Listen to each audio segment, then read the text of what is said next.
Ammonia reacts with aluminium chloride as shown by the equation. The question says draw a diagram to illustrate the shape of ammonia molecules and aluminium chloride molecules. So ammonia is nitrogen bonded with 3 hydrogen.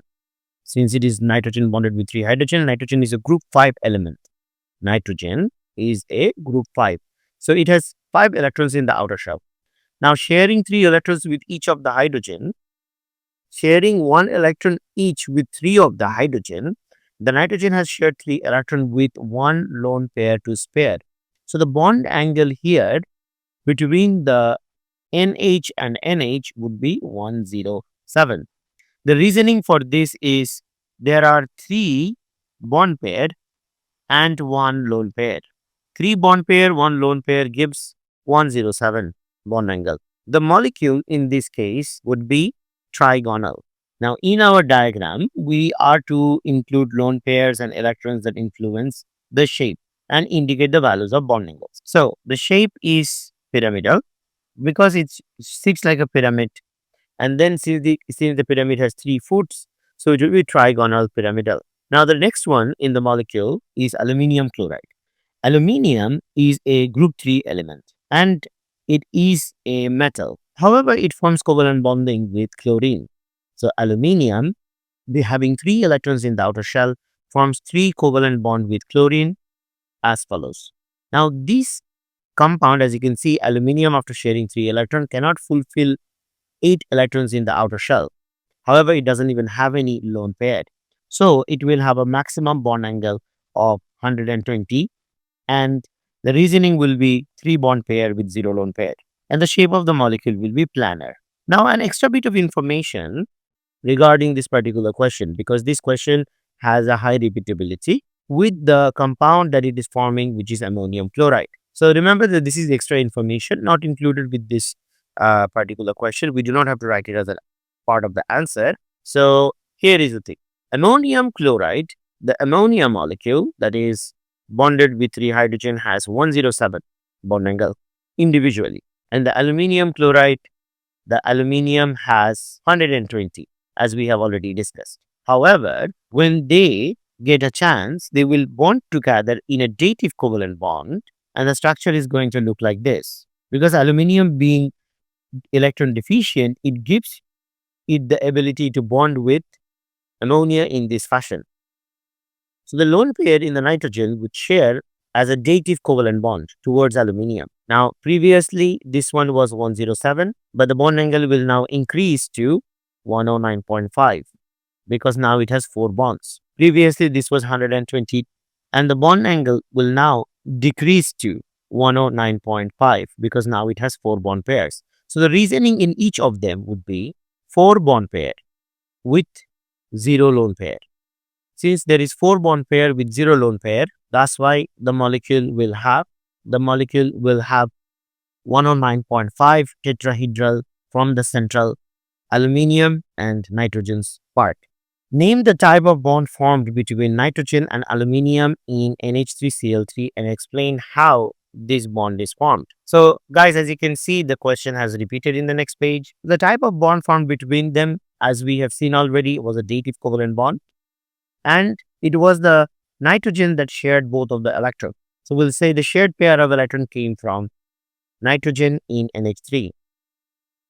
Explain how the value of Cl AlCl bond angle in AlCl3 changes, if at all, on the formation of the compound NH3AlCl3. As we know, the previous angle before the bonding was 120 between AlCl and AlCl bond angle. Now, once they form dative covalent bond with ammonia, then the bond angle decreases to 109.5. So, we'll write it as a description and we will give it with the reasoning. Aluminium is now surrounded by 4 bond pairs and it is tetrahedral.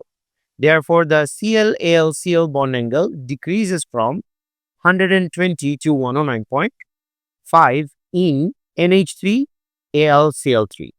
A student oxidized a solution of hydrochloric acid with a few drops of sodium chlorate solution. The reaction mixture effervesced and turned pale green. The gas formed bleach universal indicator paper. So when we oxidize hydrochloric acid has chloride ion.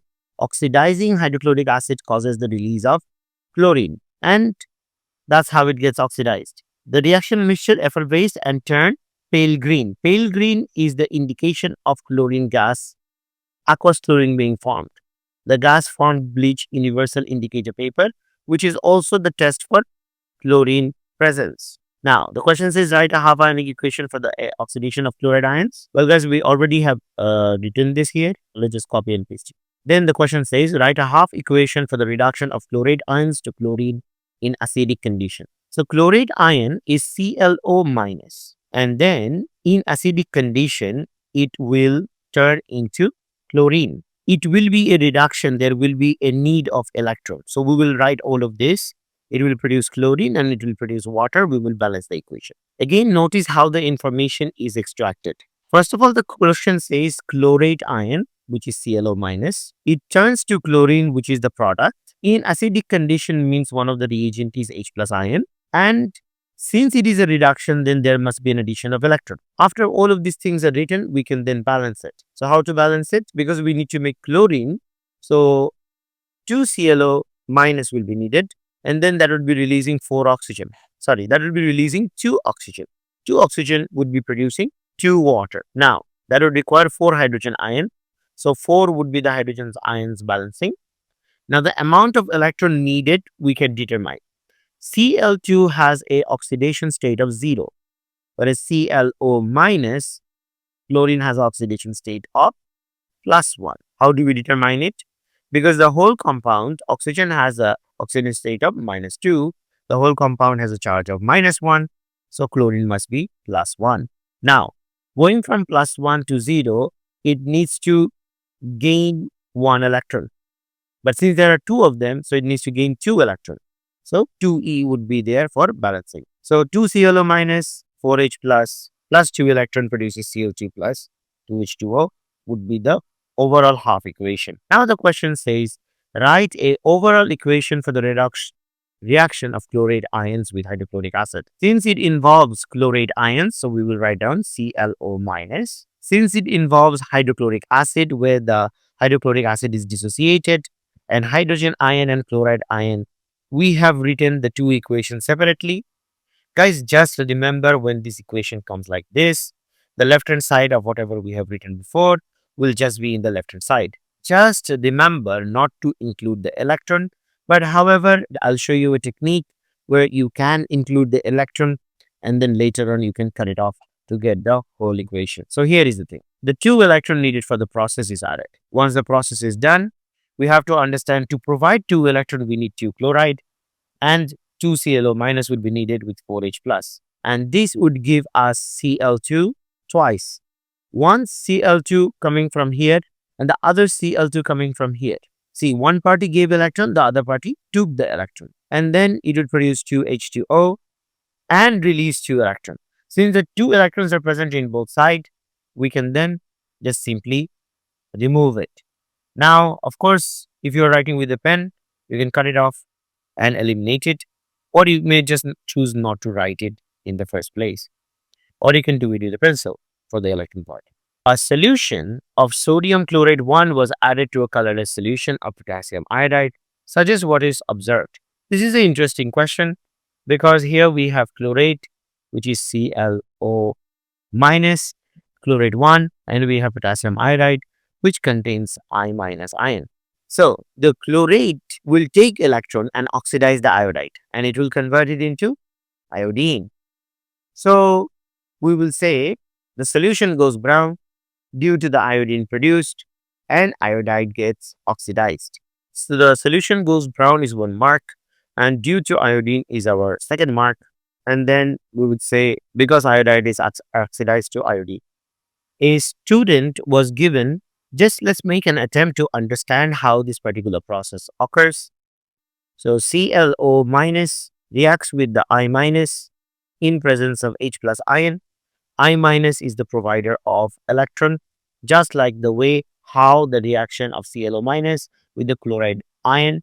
Now, iodide is a stronger reducing agent compared to Cl minus. So this reaction is much faster and rapid. So I minus provides the electron to chlorine, which was positively charged, which causes it to turn into Cl2, and then iodine is produced. So 2Cl minus, 2I minus, and a total of 4H plus, which produces 2H2O. Now, guys, you might think that the process ends here. Actually, it doesn't. Cl2 then further goes and reacts with more iodide ion, converting into 2Cl minus and producing iodine. As you can see, it's a two-step process for the ClO minus, which it can oxidize the iodide into iodine. In both cases, iodine that is being produced, as you can see, would be the main reason why the solution will go brown.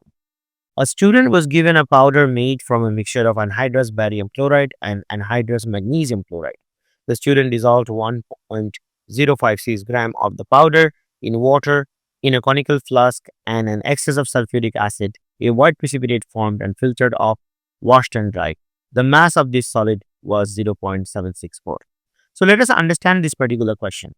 First of all, the student had a mixture of anhydrous barium chloride and magnesium chloride. The student dissolved 1.056 of the powder in water in a conical flask and added excess sulfuric acid. You see, here is the thing. Barium chloride, BaCl2, has, once it is dissolved in water, it will have free barium ions which are ready to react with sulfate ions. So the Ba2 plus ion, when it reacts with the sulfate ion, it is going to form a precipitate of BaSO4 solid, which will be the white precipitate. Because down the group 2, the solubility of sulfate decreases. However, with magnesium chloride, which is MgCl2, we have Mg2 plus ion. Even though this Mg2 plus would still react with SO4 minus in solution if there is a chance or if they are in excess. However, this will not result in precipitation because MgSO4 is a soluble salt. 1.056 gram of the powder in water in a conical flask and added an excess of sulfuric acid. A white precipitate formed and was filtered off, washed and dried. The mass of the solid was 7.64 gram. So you can be sure that 0.764 gram, this one is from barium sulfate only, because sulfuric acid by itself will not precipitate out. Identify the white precipitate and calculate the percentage by mass of magnesium chloride in this powder. So we are able to identify the white precipitate, which is barium sulfate. So we will get the mark. I mean, we can write the name or we can write down the formula. Any will give us the mark. We can look into the moles of barium sulfate, which can be the starting point of our calculation. So two information needed. First of all, MR, BaSO4. Sometimes you can look into the question. Sometimes the MRs are provided, but in this case, it's not provided. So we need to calculate it out. So barium is 137.3, sulfur is 32.1, and oxygen is 16 times 4. This gives us a total of 233.4, the MR of barium sulfate. Now we can find the number of moles of barium sulfate. So number of moles for a solid, we find out mass divided by MR. So the mass is 0.764 divided by 233.4 gives us. Now, because this is not the final answer, so we try to write as much as decimal places as possible. So 3.273 times 10 to the power of minus 3 moles of barium sulfate we have received. Since in that particular anhydrous mixture, barium chloride and magnesium chloride, were mixed, and the barium ions in that barium chloride is the same number of moles as barium sulfate. Let's have a look. So we had barium chloride, which provided the barium ion, which gave us the barium sulfate. And the number of mole for the barium sulfate is given above. As you can see, all of these is a 1 to 1 to 1 ratio. So number of moles of barium chloride would just be the same. So let's just tabulate it down and remove all the confusion.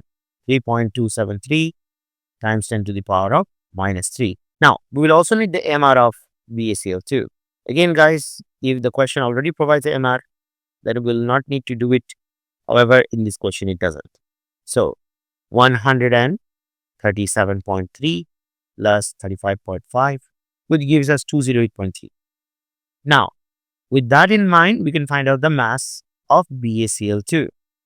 So BaCl2, all right, mass, we can find our number of moles multiplied by MR, so which is 208.3 times the MR is this one, and then the moles is 3.273 times 10 to the power of minus 3 moles, which gives you the mass of 0.6818 grams. So once we get the mass of barium chloride, the total mass minus the mass of BaCl2 should give us the mass of MgCl2. So let's try it out. Our total mass was 1.056 minus 0.6818 for the barium chloride, which gives us a mass of 0.3742.